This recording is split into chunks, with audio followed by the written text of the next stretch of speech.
भूतिया हवेली और लालच का अंजाम। किसी छोटे से गांव में एक बहुत पुरानी और खंडहर सी हवेली थी।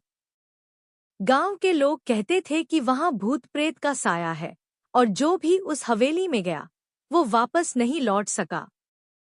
लेकिन एक दिन गांव में एक लालची व्यापारी आया जिसका नाम था रमेश। वह उस हवेली के बारे में सुनकर काफी उत्सुक हुआ, क्योंकि उसने सुना था कि हवेली में छुपा हुआ खजाना है। रमेश ने गांव वालों की बातों को नजरअंदाज कर दिया और हवेली में अकेले जाने की ठान ली। उसके मन में लालच था कि अगर उसने खजाना पा लिया तो उसकी सारी परेशानियां खत्म हो जाएंगी। रात का समय था, चारों ओर सन्नाटा था और रमेश ने अपने हाथ में टॉर्च लेकर हवेली में कदम रखा। जैसे ही वह अंदर गया, हवेली के दरवाजे अपने आप बंद हो गए। रमेश डर गया, लेकिन उसका लालच उसे अंदर खींचता गया।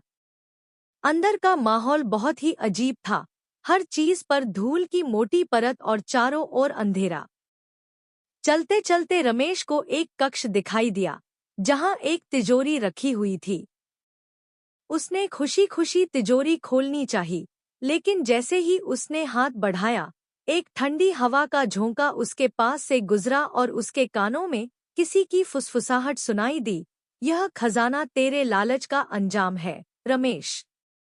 रमेश ने डर के मारे अपनी आंखें बंद कर लीं। जब उसने आंखें खोली तो उसके सामने एक भूत था जो हवेली के पुराने मालिक का आत्मा था। भूत ने रमेश से कहा, मैं भी एक लालची इंसान था। इस हवेली का खजाना पाने के लालच में मैंने कई बुरे काम किए, लेकिन मौत के बाद से मैं इस खजाने की पहरेदारी कर रहा हूँ और अब मैं तुम्हें भी लालच के कारण यहीं रोक दूंगा। रमेश डर से कांप उठा और माफी मांगने लगा। भूत ने उसकी हालत देखी और कहा, अगर तुम सच में अपने लालच से छुटकारा पाना चाहते हो तो इस खजाने को भूल जाओ और सच्चाई और ईमानदारी से जीवन जियो, वरना तुम भी यहीं फंसे रहोगे। रमेश ने तुरंत तिजोरी छोड़ दी और हवेली से बाहर की ओर दौड़ा। बाहर आते ही वह जोर से चिल्लाया, मैंने अपनी गलती समझ ली। लालच में अंधा होकर किसी भी चीज के पीछे नहीं भागना चाहिए। कहानी से शिक्षा। लालच एक ऐसी चीज है जो हमें नाश की ओर ले जाती है। जो व्यक्ति अपने जीवन में लालच करता है, उसे अंत में केवल पछतावा ही मिलता है।